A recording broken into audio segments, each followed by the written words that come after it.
l'IDPS c'est la machine ya politique na Congo. Na kati ya parti nanga ba cadre compétent baza ebele madame. Baza ebele. Mais pourquoi bota bango? Te baza osala. Baza osala donc tozomona ka ya ndeko ba Nicolas Kazadi bazalaki wana na ministère ya finance.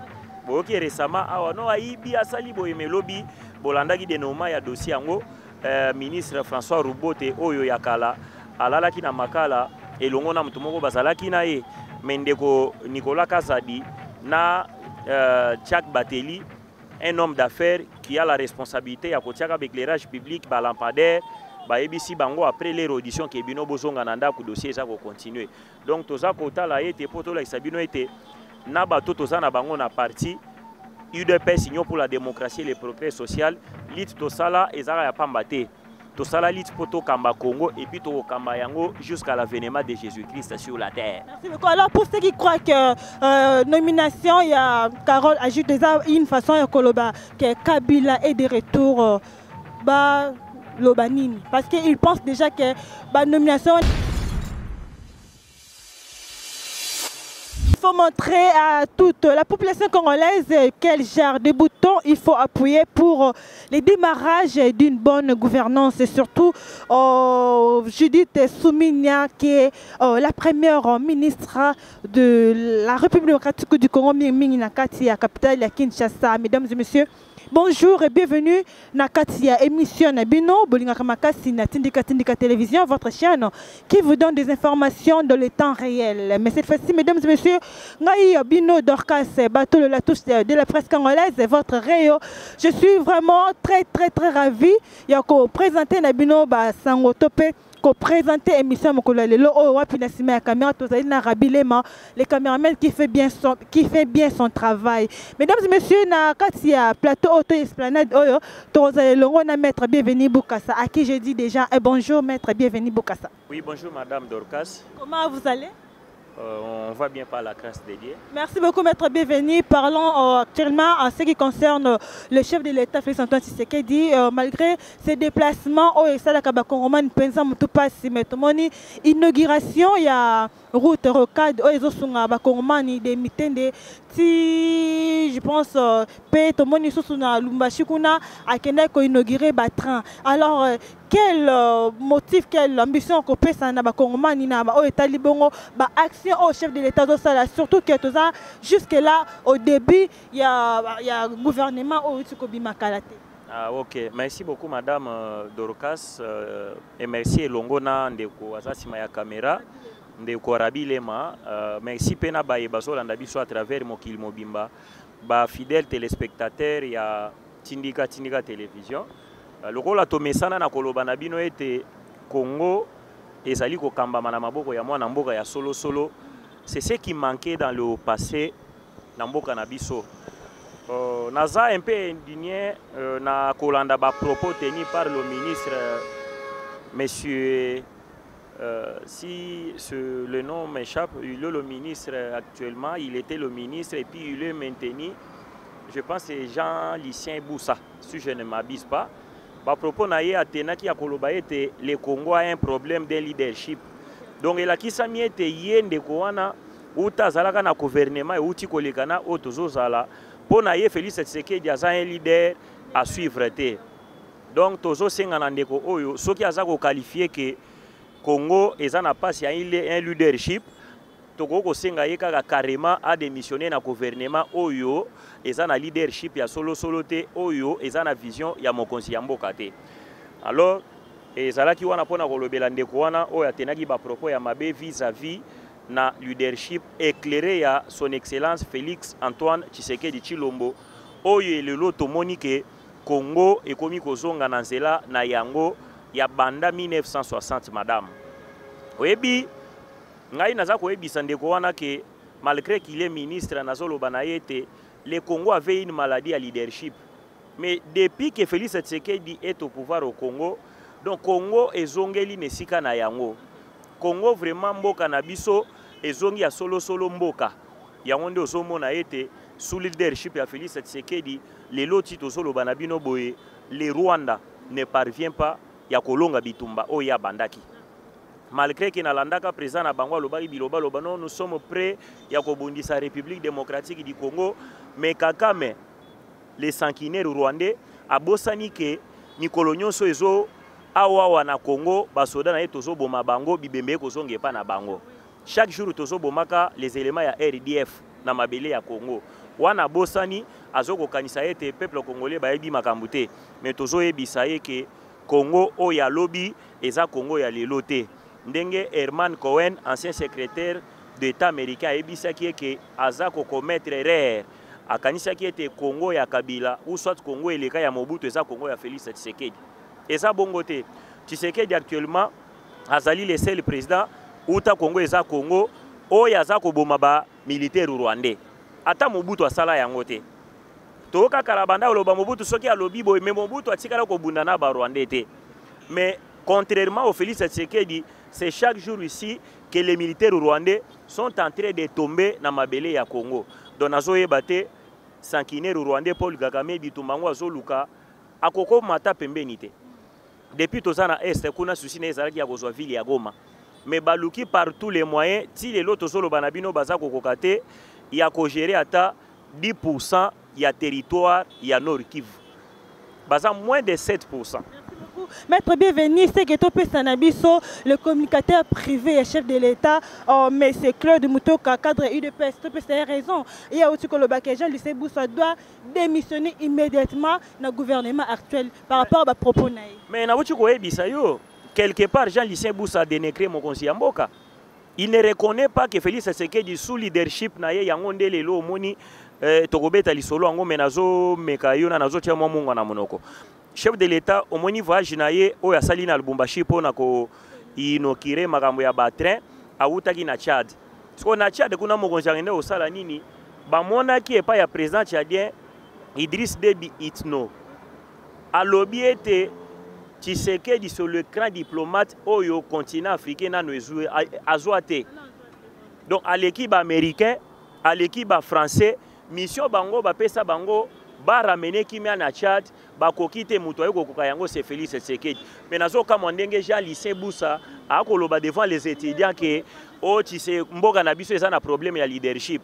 Na ebité so leadership ngo banda kolobela ezaki ya ndenge nini ezaki sous présence ya Vital Kamerhe tomala ki matata mponyo pe a même ezaki lors d'une conférence oyo wapi Vital Kamerhe azalaki orateur na Unikin ne makamwanya so elobamaki. Alors pourquoi pas ba bazalaki comme autorité ba grand autorité je vais dire bangolo ba mekaki ko interrompre pour être wana ya lobaki bon par rapport à propos. Mais nazoka moi il est ministre central ya gouvernement ya madame Judith Suminwa. Donc, quand un ministre arrive à tenir de tels propos, c'est qu'il doit assumer ses propos. C'est que nous nous demandons au monsieur le ministre Jean Lucien Boussa, comme il a reconnu que le Congo a un problème de leadership, il n'a qu'à démissionner dans un gouvernement où il n'a pas un leader, où il n'y a pas une vision, où il y a Kolanda. Donc, à démissionner, à Tikangwende, tout le Kabaye, Bakoki Kolanda leadership, à Mokonsiamboka, remplacer.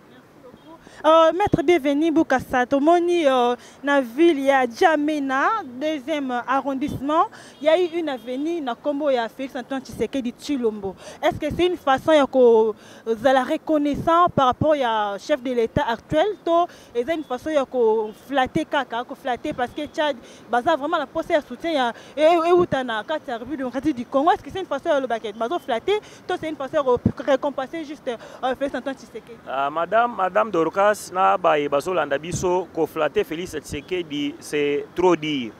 Basali yango po ba flatter mokonzi ya mboka te, basali yango po ba reconnaître leadership na ye. Oyo ndeko na biso awazoloba ke Congo eza ko souffrir likambo ya leadership. Oyebi na Tchad Félix Tshisekedi aye ba pesi mission ya ko ramener même les opposants qui vivaient en exil, mais Félix Tshisekedi a sali par tous les moyens à ramener bango na mboka Tchad.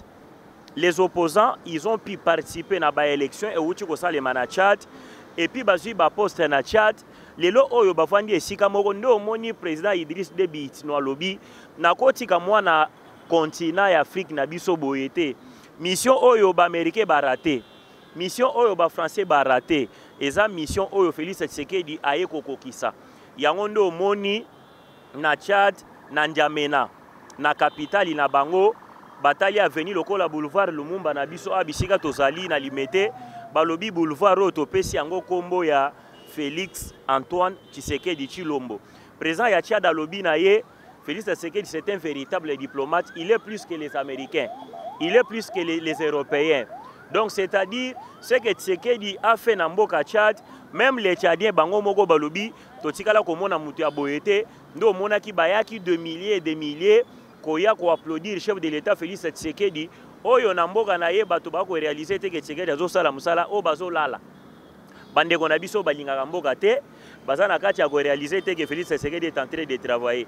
Et pendant que Tshisekedi est reconnu à l'étranger, à l'extérieur de son pays, que Tshisekedi a fait un travail remarquable en Tchad, lelo oyo Succès Masara, un opposant à Tchad, a zonga na Tchad pour Félix Tshisekedi. Donc, ba Tchadien na ba konsi na ba autorité ba reconnaître bolamu ya Félix Tshisekedi o wapi toza ko pesa longonya o wapi toza ko tikela Kongo na maboko na etolobi Fati Zalano ayo wana Fati Zalano nanu Kongo eza na posa na yo po na Kongo to moni na biso mutu mususu te toko pesa Kongo à part Félix Tshisekedi yende le seul président la qui était azana bolingo ya Kongo. Maître bienvenu Mukase le balongo CG Kabuya Zalana Nouana Zalaka wana on ne sait jamais donc tout le monde qui na mandat passé il y avait un conflit entre Moïse Nzangi le ministre sortant il y a EPST peut-être que comme on est sous-soupé conflit entre eux plutôt je vais dire Moïse Dona Gilles Alingeti tu vois qu'il faut remarquer directement que oui Gilles Alingeti inspecteur général IGF Azala Kibongo, inspecteur privé et chef de l'État. Comment qui déjà inspecteur privé et chef de l'État. Mais notre grande surprise, la sortie du gouvernement actuel, Tomoni Costa Mutamba, a simbi justice yemoro na maboko, a senga Kibongo, Mikanda, document pour Gilles Alingeti à livrer dans 72 heures.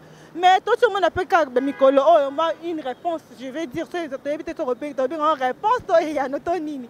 Moi, les documents sont circulés. Donc, ils ont de Gilles Alingeti n'a pas donc a commis mal à l'est éviter. Est-ce qu'il y a un commis en prison? Il y a un autre amateur de Ah, merci beaucoup, Madame Dorokas, pour notre Otuni. Effectivement, Bissonio surtout, totali en Anzela et à réseaux sociaux il y a eu de prétendus documents Oyo Babimisaki na réseaux sociaux que ba document oyo ezali fourni par Ndeko Gilles Alingeti. Gilles Alingeti qui est inspecteur général ya IGF. Alors na ba document wana babanda kolobela ete ezali makambo oyo Gilles Alingeti asali. Mais toyo kotala ete justice ya mboka na biso elobi ba document nyonso wana oyo ba présentaki na ba réseaux sociaux eza ya solote eza ya lokuta. Donc Gilles Alingeti a kosala musala orkan wana ya IGF ezali attaché directement à la présidence de la République. Donc c'est quelque chose qui travaille sous l'influence ya mokonzi ya mboka. Lokola ba ko bundisaka yango c'est que kosengela ete total yango malamu. Pourtant baza ko bundisa eloko ya Gilles Alingeti c'est-à-dire c'est le chef de l'État au bango baza na kati ya ko bundisa. Or que l'IGF a existé depuis 1985, biso tokola na mboko totikala koyeba yango te. Kabila leka na mboko asali a dirigé biso 21 ans toyeba yango te. Mais toyeba inspection générale des finances IGF kaka na mandat Félix Tshisekedi. Donc c'est que Gilles Alingeti a kosala musala na ye bandongolo miso pe balalite baza kosala musala na bango ndo moni babimisi ba document wana balobi ete ba document nyonso Gilles Alingeti apesaki ezalaki ya lokuta. Yango nde omoni justice ya mboka na biso te make tozokoluka ete justice ezala ya malonga na mboka, justice ezala équitable epai ya bato nyonso nde tomoni justice et répondre elobi ete ba document oyo baza ko attribuer epai ya Gilles Alingeti ete eza ya lokuta ezali ya ye te eza biloko ya mitema bato ya mitema mabe nde batie yango na ba réseaux sociaux madame. Alors pour la réponse au Costa Mutamba, le ministre de la Justice a fait qui dans 72 heures. Est-ce qu'ils ont fait un combat sur Mikolo? Bon, on a le ministre de la Justice, son Excellence M. Costa Mutamba. 72 heures après ça qui kaka uniquement pas Gilles Alingeti. Après ça qui aussi 72 heures et puis ya bandeko na biso oyo bakotonga palais de la justice côté kuna esaki bango na accordé bino 72 heures bo fournir ngai ba élément oyo eza kosala ete musala oyo bino bozoeli bino mbongo ya kotonga palais de la justice et si ekomi na suka meti lelo tozoloba na bino nano bosisi ba misala ya mike mike te donc nde omonaki apesaki bango mpe sous 72 heures lokola ndeko Constant Mutamba ministre ya justice aza na souci wana ete justice ya malonga eya na mboka na biso nde ozomona bato bakomi komilengele na basecteur na bango nyonso oyo bazozala respective donc toza kopesa longonya epai ya mwana mboka Constant Mutamba le jeune ministre oyo esengeli biso bakongole to appuyer ye to applaudir ye eza kaka te ke no président ya Sénégal mpo aza mwana moke tobetele maboko mais ntango Tshisekedi alobi no justice et puis Mineta ministre d'État Constant Mutamba de la justice et garde des Sceaux mwana 1986 aza mwana moke quand même c'est quelque chose à applaudir donc tozo lobana yete asala musala a appuyer chef de l'État a accompagner na vision na ye muto asali mabe o asali mabe a récolter mbano na ye o asali malamu pe a récolter mbano na ye. Et le baba latiniste dur Alex c'est de l'ex le loso qui banquette salemi na simaji la lingeti ba document bimi et tout et comme que muto o azo dépenser mbongo privé donc en privé en confidentiel et un des chefs de l'État fait s'entendre Tshisekedi justice et ça. Ah bon madame merci pour la question ce qui est ko bima na façon wana ke ndenge na otu ko ebiso ke IGF ezali attaché à la présidence de la République et que bimi a solo ke mbongo bako dépenser eza présidence de la République na makambo na ye privé wana nde toko lobela yango mais soki ba dépenser mbongo na makambo etali mboka chef de l'État il reste chef de l'État il mérite notre appui ah oui biso toza wana pona lobela bolamu ya mokonzi ya mboka et puis tozo mona ete chef de l'État est en train toujours d'avancer dans les bons yango biso ba communicateur ya mokonzi ya mboka to continuer toujours ko appuyer ye oya koya pembeni ya chef de l'État na makanisi mabe biso to côté le melaye. Merci beaucoup, maître bienvenue. Je tiens directement à remercier celui qu'on appelle le boss Rifa Kisombe depuis London et à celui qu'on appelle Papi Kelly, le boss toujours. La boss Aniote Papi Tour le Grand Gilois. Tantis Zoma Sabatu Papa Edo depuis Magester. La boss Aniote Bambote Nayo. Bambote Nayo, na moi Namboka Lucas Nate, je suis depuis London. La boss Aniote Paul Dor Kalema depuis London. Claude Lubata depuis London. Et pourquoi pas dire à Engambe la man à London. La boss Aniote Bambote Belé. Na Charles Mbongo contre Mbongo donc continue bono kaka lelo pe oza mobima donc agence de sala comme sala na sincérité nyonso. Pourquoi pas celui qu'on appelle Bienvenue Mangani, l'Autrichien de valeurs depuis Kuna na Autriche na bossanyote maître Emmanuel Ndonga la paix mon ami intime Rit Manzadi babi moto alinga politique le kamikate. Voilà, mesdames et messieurs, tozo continuer émission na biso tout le bela mingi po etali passeport diplomatie. Maître Bienvenue, au aider les Congomani, les Internet, de partout dans le monde entier, qui peut réellement causer passeport diplomatique dans un pays. Alors, merci beaucoup, madame. Question Anna, une question de l'air. Otomoni, Ninga, Bandego, Kolobé, la Magambo ya Vital Kamere. C'est ça qu'il s'agit. Et Ndego Kamere a eu passeport diplomatique. Apesi bano yaye. Donc passeport diplomatique oya pesa yango azalaka toujours l'autorité principale mokonzi ya mboka. Et puis passeport diplomatique eza na raya bato ba pesa yango. To ebite soki wana eza ya solo mais soki eza ya solo te ou bien soki eza ya solo to lobango ke eza mabe. Bana ya Ndeko Kamere baza na droit ya kozwa passeport diplomatique. Ngai nazawana te pona lobela mabe ya Vital Kamere soki ndenge nini. Totalisa ba Congomani bazoko tuna motuna wana chaque jour ba déranger biso balingi bayeba. Passeport diplomatique nana koki kozwa yango penza. Est-ce que ezaka raso za mwana mo continuer il faut zwango to ezaka kozala donc oza tout le temps motivé na musala ndesinga kozala na passeport diplomatique to ezaka kolalo lamuki oki kozwa yango. Na yango na ochu koyebisa yo ke oyo azosala musala pour ne pas accompagner mon conseiller mboka yende to accompagner été mais oyo akoya osala musala pona accompagner chef de l'état biso pe to accompagner soki Ndeko Vital Kamere ya solo akanisa ki été a livré passeport diplomatique et pas ya bana na ye wana pona ngai na koloba yango ke eza c'est un non lié eza na litomba ata moko te ke azwa passeport diplomatique kaka mata pesa bana oyo aye donc apesa bana na ye passeport diplomatique eza passeport rouge donc on voyage nango sans problème oke batele miso boyaka bolakisi okei wana seki akomisi bango lokola baambassadeur ndenge tomoni chef de l'état abengaki Dadou abengaki Nego Gims apesaki bango ba passeport diplomatique ba Kofi Olomide et quand même ce sont les ambassadeurs ya mboka na biso baza ko représenter mboka na ba domaine moko quelconque mais tozo yeba te na moyen nini bako kozwa passeport diplomatique bake kopesa bana ya ndeko Vital Kamerhe qui est le président de l'Assemblée nationale. En tout cas tokosenga ete sur réellement eloko wana eza ya solo, c'était des marches aussi à mettre sous la natte.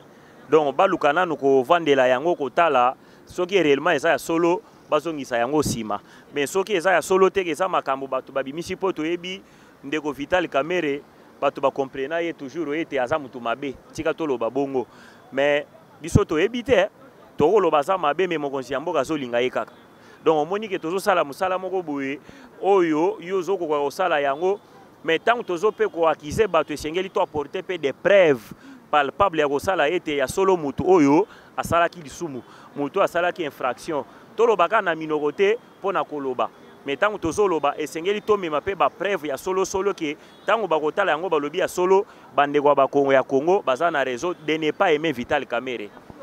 Merci beaucoup maître bienvenue Bukasa. Donc motuni ya suka pour émission lelo eza koyeba par rapport à Carole Agito azalaki bongo je peux dire jusqu'à là aza Kabilis et abimaki sénateur et lelo il est nommé sénateur pour occuper bongo poste questeur ya mboka na biso motuni ezali est-ce que na UDPS ba sénateur o ba occuper poste questeur bazate il faut que ba Kabilis va travailler na poste qui questeur tondenge. Ah bon, merci beaucoup madame pour la question. Moi, j'ai toujours conseillé aux gens de ne pas faire la politique. Il y a l'olenge bango ba kokanisa. Moi, j'aimerais que nous nous inspirons de la politique du chef de l'État, Félix Tshisekedi.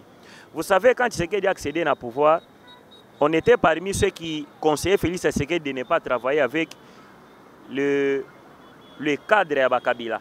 Mais par contre, Félix Tshisekedi a eu biso na lito yuanate. Tshisekedi a sali makambo na ndenge na ye. Donc la politique, ce qui tomoni ke muto ya kokoka. L'UDPS c'est le seul parti politique qui a la majorité na niveau de l'Assemblée nationale, qui a la majorité na chambre haute au etozabengi Sénat. Donc lokola balobi madame Carole Akito batie soki kester na Sénat tokozela tango bako officialiser yango biso pe tanta ke ba communicateur to apporter na biso pe contribution na biso na makambo oyo ba uti koloba wana madame. Contribution mna ezala nini du côté UDPS? Bon, contribution na biso du côté UDPS c'est kozala ete ndenge na uti koyebisa yo tokoki ko brûler les étapes te tokozela sur l'effectivité de la question que vous venez de me poser et c'est mon ani a solo que madame Carole Akito batie ye wana biso na niveau ya parti tokosenga na bakambi ya parti ete bana mboka pe bana parti pe baza wana oyo bakokoka kosala pe isika wana bapesa bango pe chance ya kosala pe babisika ya bato mosusu pe bazosala. Comment banque ça va congomani au moins le to banda qui questeur lobby comme sous l'Assemblée nationale lobby kune comme au bonaboy to éviter est-ce que bozo je vais dire le chef de l'État a visé qu'au travail na bateau travailler na Kabila est-ce que c'est par rapport à compétence tous demandant expérience oh ya bango toni te madame ezaka uniquement pour na ka to ba azo ki la bango mawa te ezaka pour na compétence tenenge na uti ko ebisa yo et il ne faut pas ignorer que na kati ya parti na biso là où l'endroit que nous nous trouvons maintenant là, l'UDPS c'est un grand parti politique où est formé par cadre à Minene Namboka Congo et puis les lieux ont continué à former bango. Madame Dorcas Kobo sanate que l'UDPS c'est la machine ya politique na Congo. Na kati ya parti nanga ba cadre compétent baza ebele madame. Baza ebele. Mais pourquoi ba ta bango te baza osala.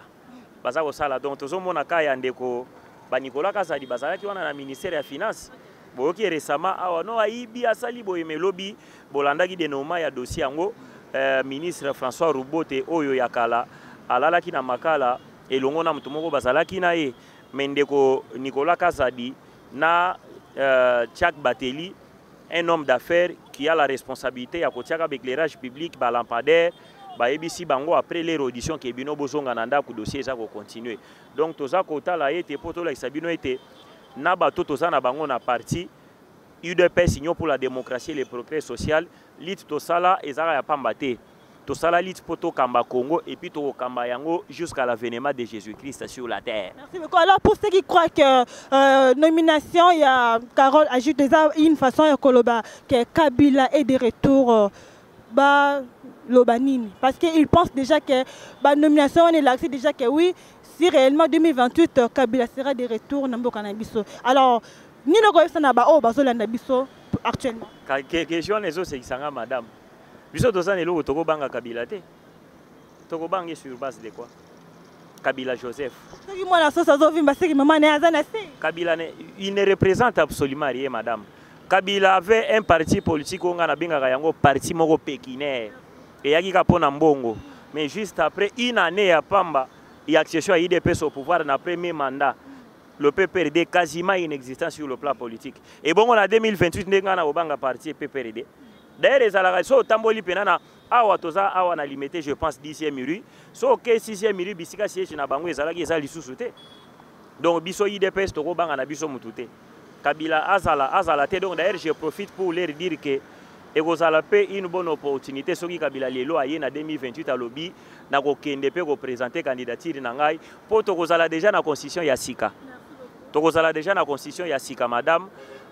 Biso tokosala constitution ya sika na baye bazolanda biso boye baye te toko modifier yango te mais tokosala constitution ya sika à la hauteur de notre pays laquelle qui va permettre soi-disant cet retour ya Kabila na makambo ya politique ou eko permettre à Félix Tshisekedi de se représenter en 2028 comme candidat à l'élection présidentielle pour yende tokotika la Congo soki Félix Tshisekedi te Congo mbelesi était kama.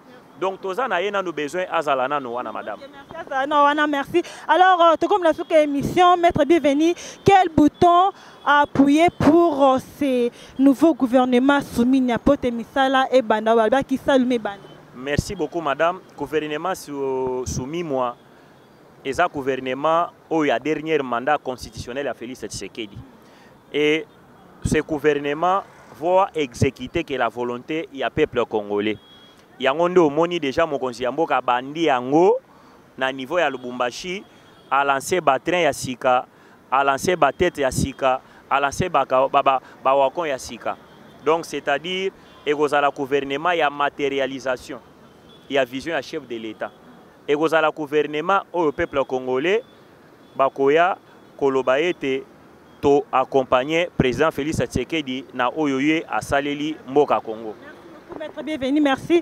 Na bande Kobalania Sobalanda qui biso de début à la fin de cette émission. En tout cas, je vous tiens à dire merci beaucoup et aimer partager cette émission pour ne rien rater. Surtout, abonnez-vous massivement à la chaîne Emino Yatindika Télévision. Donc, nous sommes là pour vous donner les informations dans le temps réel. Donc, je tiens à remercier celui qui nous a donné l'opportunité et le courage de venir sur ce terrain pour faire le travail. C'est qui sont de London P, Papi Kelly et la grande équipe Tindika Télévision, sans oublier Kapa. C'est maître bienvenue. Est-ce que vous avez un numéro de téléphone ou WhatsApp pour nous repérer sur Internet Nabiso? Effectivement, pour nous balingi baso biso, numéro Nabiso est plus 243 89 760 90 77 plus 243 89 760 90 77. Donc, Osa Mobimba, Ozindego, bienvenue Boukassa, communicateur, il y a parti présidentiel. Merci beaucoup. C'est par ici que tu tiens un point final pour l'émission Mokolo Lelo. Bonne suite des programmes, il y a Tindika Télévision et au revoir. Bye.